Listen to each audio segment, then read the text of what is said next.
అందరికీ నమస్కారం. Welcome to our channel భక్తి మాలికలకు స్వాగతం సుస్వాగతం. శ్రీ సాయినాథాయ నమః. శ్రీ సాయి సచ్చరిత్రము 30వ అధ్యాయం.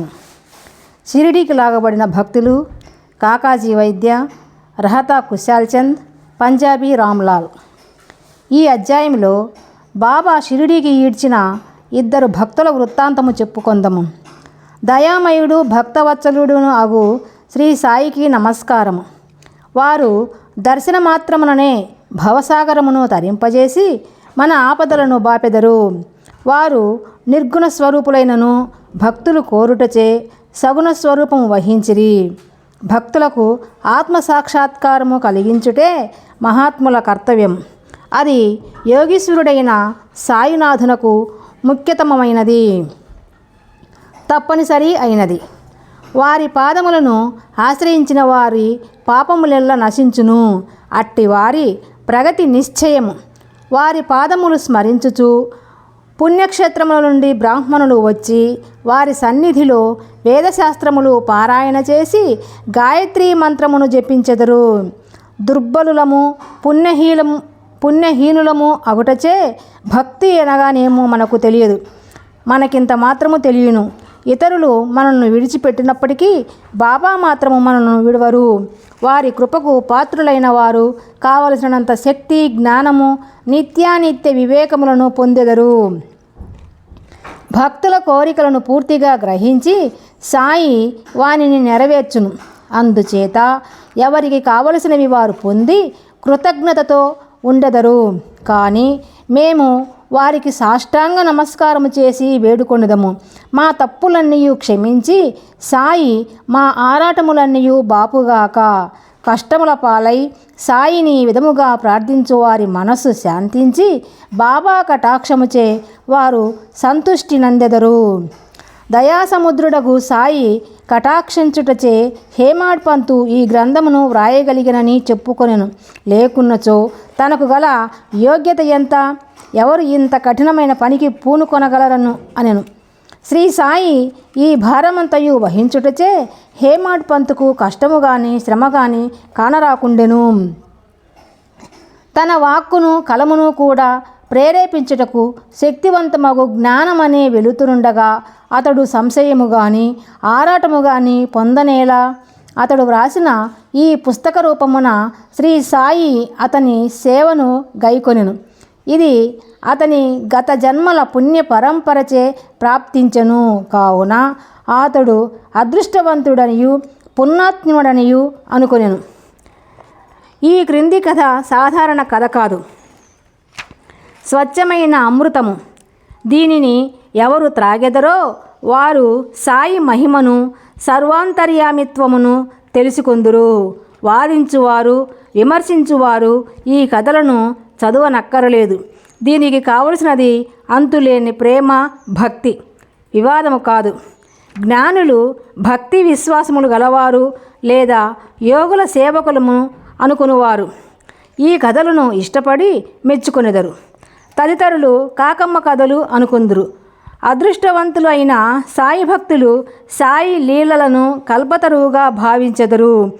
ఈ సాయి లీలామృతమును త్రాగినచో అజ్ఞానులకు జన్మరాహిత్యము కలుగును, గృహస్థులకు సంతృప్తి కలుగును, ముముక్షువులకు ఇది సాధనగా ఉపకరించును.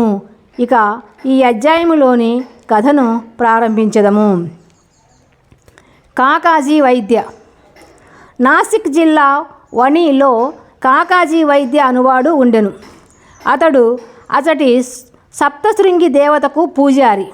అతడు అనేక కష్టముల పాలై మనశ్శాంతిని పోగొట్టుకొని చంచల మనస్కుడయ్యెను. అట్టి పరిస్థితిలో ఒకనాటి సాయంకాలము దేవతాలయమునకు పోయి తనను ఆందోళన నుండి కాపాడుమని హృదయపూర్వకముగా వేడుకొనెను. అతని భక్తికి దేవత సంతసించి ఆనాటి రాత్రి అతనికి స్వప్నమున కాన్పించి బాబా వద్దకు పొమ్ము, నీ మనసు శాంతి వహించు అనెను. ఈ బాబా ఎవరో దేవిని అడిగి తెలుసుకొనుటకు కాకాజీ ఉత్సహించెను. కానీ అంతలోనే అతనికి మెలకువ కలిగెను. ఈ బాబా ఎవరై ఉండవచ్చునని అతడు యోచించెను. కొంతసేపు ఆలోచించిన పిమ్మట ఈ బాబా త్రయంబకేశ్వరుడు కావచ్చునని అతడు పుణ్యస్థలమగు త్రయంబకము వెళ్ళెను. అచ్చట 10 రోజులు ఉండెను. అక్కడ ఉన్నంతకాలము వేకోజామున స్నానము చేసి రుద్రమును జపించుచు అభిషేకమును తదితర పూజలను కావించెను. అయినప్పటికీ మునుపటి వలనే అశాంత మనస్కుడుగా ఉండెను. పిమ్మట స్వగ్రామమునకు తిరిగి వచ్చి దేవతను తిరిగి వేడుకొనెను. ఆ రాత్రి ఆమె స్వప్నములో కనిపించి ఇట్లనెను, అనవసరముగా త్రయంబకేశ్వరము ఎందుకు వెళ్ళినావు? బాబా అనగా షిరిడీ సాయిబాబా అని నా అభిప్రాయము. షిరిడీకి పోవుటెట్లు, ఎప్పుడు పోవలెను, బాబాను చూచుటెట్లు అని కాకాజీ మనోవ్యాకులత పొందుచుండెను. ఎవరైనా యోగీశ్వరుని చూడవలనని అనుకున్నచో ఆ యోగియే కాక దైవము కూడా అతని కోరికను నెరవేర్చుటకు సహాయపడును. యథార్థముగా యోగియు భగవంతుడును ఒకరే, వారిలో ఏమీయూ భేదము లేదు. ఎవరైనా తానైపోయి యోగిని దర్శించుట అన్నది ఉత్త బూటకం. యోగి సంకల్పించనిదే వారిని చూడగలుగు వారెవరు? అతని ఆజ్ఞ లేక చెట్టు ఆకు కూడా కదలదు. యోగి దర్శనమునకై భక్తుడు ఎంత వేదన పడునో, ఎంత భక్తి విశ్వాసములు చూపునో అంత త్వరగాను బలముగాను అతని కోరిక నెరవేరును. దర్శనమునకై ఆహ్వానించువాడే వచ్చువానికి స్వాగత సన్నాహములు అనర్చును. కాకాజీ విషయములో అట్లే జరిగెను. శ్యామ మృక్కు. కాకాజీ షిరిడీకి పోవుటకు ఆలోచించుచుండగా ఒక అతిథి అతనిని షిరిడీకి తీసుకొని పోవుటకు అతని ఇంటికే వచ్చెను. అతడు ఇంకెవడో కాదు, బాబాకు ముఖ్య భక్తుడు శ్యామాయే. శ్యామ ఆ సమయమున వనికి ఎట్లు వచ్చెనో చూతము. శ్యామ బాల్యములో జబ్బు పడినప్పుడు అతని తల్లి తమ గృహదేవతయగు వనిలోని సప్తశృంగికి జబ్బు నయము కాగానే నీ దర్శనమునకు వచ్చి బిడ్డను నీ పాదములపై పెట్టెదనని మొక్కుకొనెను. కొన్ని సంవత్సరముల పిమ్మట ఆ తల్లి కుచములపై తామర లేచి ఆమె మిక్కిలి బాధపడెను. తనకు నయమైనచో 2 వెండి కుచములను సమర్పించదనని అప్పుడు ఇంకొక మొక్కు మొక్కెను. కానీ ఈ 2 మొక్కులు కూడా ఆమె చెల్లించలేదు. ఆమె చనిపోవునప్పుడు ఈ సంగతి శ్యామకు చెప్పి 2 మొక్కులు చెల్లించు భారము అతనిపై వైచి ఆమె మృతి చెందెను. శ్యామ కొన్నాళ్లకు ఆ మొక్కులను పూర్తిగా మరచెను. ఇట్లు 30 సంవత్సరములు గడిచెను. అప్పట్లో షిరిడీకి ఒక పేరు పొందిన జ్యోతిష్కుడు వచ్చి నెల దినములు అచట మకాము చేసెను. అతడు శ్రీమాన్ బూటి మొదలగు వారికి చెప్పిన భవిష్యత్తు సంతృప్తికరంగా ఉండెను.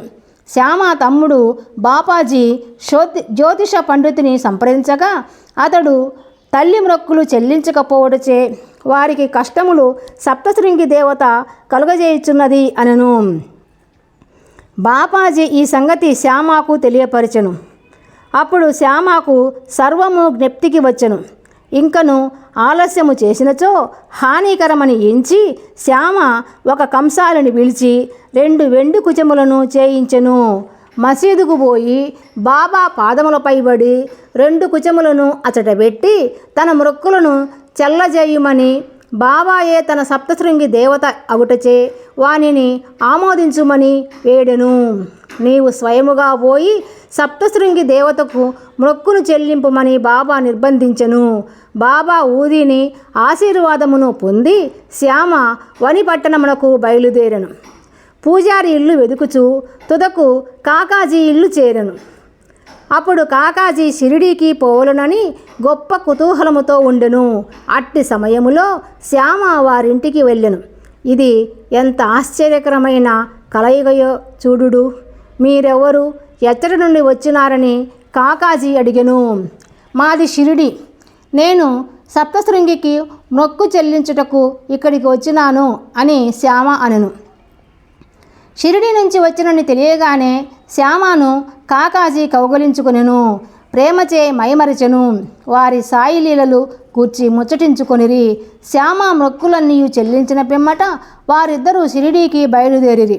షిరిడీ చేరగానే కాకాజీ మసీదుకు పోయి బాబాను చూచి వారి పాదములపై పడెను. అతని కండ్లు కన్నీటితో నిండెను. అతని మనసు శాంతించెను. సప్తశృంగి దేవత స్వప్నములో తెలియపరిచిన రీతిగా బాబాను చూడగానే అతని మనస్సులోని చంచలత్వమంతయు పోయి ప్రశాంతి వహించెను. కాకాజీ తన మనస్సులో ఇట్లనుకొనెను, ఏమి ఈ అద్భుత శక్తి? బాబా ఏమీయూ పలకలేదు, ఉత్తర ప్రత్యుత్తరములు కూడా జరగలేదు, ఆశీర్వచనములైన పలుకలేదు. కేవలము వారి దర్శనమే సంతోషమునకు కారణమయ్యను. వారి దర్శన మాత్రముననే నా మనశ్చాంచల్యము పోయినది, అంతరంగమున ఆనందము ఉద్భవించినది. ఇదియే దర్శన భాగ్యము. అతడు తన దృష్టి సాయినాథుని పాదములపై నిగిడించెను. అతని నోట మాట రాకుండెను. బాబా లీలలు విని అతని సంతోషమునకు అంతు లేకుండెను. బాబాను సర్వస్వ శరణాగతి వేడెను. తన వేదనను బాధలను మరచెను. స్వచ్ఛమైన ఆనందమును పొందెను. అక్కడ 12 రోజులు సుఖముగా ఉండి తుదకు బాబా వద్ద సెలవు తీసుకుని వారి ఊది ప్రసాదమును ఆశీర్వచనమును పొంది ఇల్లు చేరెను. రహతా కుశాల్ చంద్. తెల్లవారుజామున వచ్చిన స్వప్నము నిజమగునని అందురు. ఇది సత్యమే కావచ్చు, కానీ బాబా స్వప్నములకు కాలనియమము లేదు. ఒక ఉదాహరణము. ఒకనాడు సాయంకాలము బాబా కాకాసాహెబ్ దీక్షితును రహతాకు పోయి చాలా రోజుల నుండి చూడకుండుటచే కుశాల్ చంద్ను తీసుకొని రమ్మనెను. ఒక టాంగాను తీసుకొని కాకా రహతా వెళ్ళెను. కుశాల్ చంద్ను కలుసుకొని బాబా చెప్పిన వార్తను అందజేసెను. దీనిని విని కుశాల్ చంద్ ఆశ్చర్యపడెను. మధ్యాహ్న భోజనానంతరము నిద్రపోవుచుండగా తనకు స్వప్నంలో బాబా కనపడి వెంటనే షిరిడీకి రమ్మనినందున అతడు షిరిడీకి పోవుటకు ఆతురతతో ఉన్నానని చెప్పెను. తన గుర్రము అచట లేకుండుటచే తన కుమారుని బాబాకు ఈ సంగతి తెలుపుటకై పంపెను. కుమారుడు ఊరు బయటకు పోవుసరికి దీక్షిత్ టాంగాను తీసుకుని వచ్చెను. కుశాల్ చంద్ను తీసుకుని రావలసినదని బాబా దీక్షిత్కు చెప్పుటచే ఇద్దరు టాంగాలో కూర్చుండి షిరిడీకి చేరిరి. కుశాల్ చంద్ బాబాను దర్శించెను. అందరూ సంతసించిరి. బాబా ప్రదర్శించిన ఈ లీలలను చూచి కుశాల్ చంద్ మనస్సు కరిగెను. పంజాబీ రామ్లాల్, బొంబాయి. ఒకనాడు బొంబాయిలో నుండు పంజాబీ బ్రాహ్మణుడు రామ్లాల్ అనువాడు ఒక స్వప్నమును కాంచెను. ఆ స్వప్నములో బాబా కనబడి షిరిడీకి రమ్మనెను. బాబా వానికి మహంతు వలె కనిపించెను, కానీ అతనికి వారెచటగలరో తెలియకుండెను. పోయి వారిని చూడవలనని మనమున నిశ్చయించెను, కానీ చిరునామా తెలియకుండుటచే చేయుటకేమియూ తోచకుండెను. ఎవరైనాను మనము పిలిచినచో వచ్చువారికి కొరకు కావలసిన అన్నీయు మనము సమకూర్చెదము. ఈ విషయములో కూడా అట్లనే జరిగెను. ఆనాడు సాయంకాలము వీధిలో పోవుచుండగా ఒక దుకాణములో బాబా ఫోటోను చూచెను. స్వప్నములో చూచిన మహంతు ముఖ లక్షణములు ఈ పటములో ఉన్న వానితో సరిపోయెను. కనుగొనగా ఆ పటము సాయిబాబాదని తెలిసెను. అతడు వెంటనే షిరిడీకి పోయి అచటనే తన అంత్యకాలము వరకు ఉండెను. ఈ విధముగా బాబా తన భక్తులకు దర్శనమిచ్చుటకై షిరిడీకి తీసుకుని వచ్చుచుండెను. వారి ఇహపరముల కోరికలను నెరవేర్చుచుండెను. 30వ అధ్యాయము సంపూర్ణము. సద్గురు శ్రీ సాయినాథర్పణమస్తు. శుభం భవతు. ఈ వీడియో మీకు నచ్చినట్లయితే లైక్ చేయండి, షేర్ చేయండి, సబ్స్క్రైబ్ చేసుకోండి. మీ అభిప్రాయాలను కామెంట్ రూపంలో తెలియజేయండి.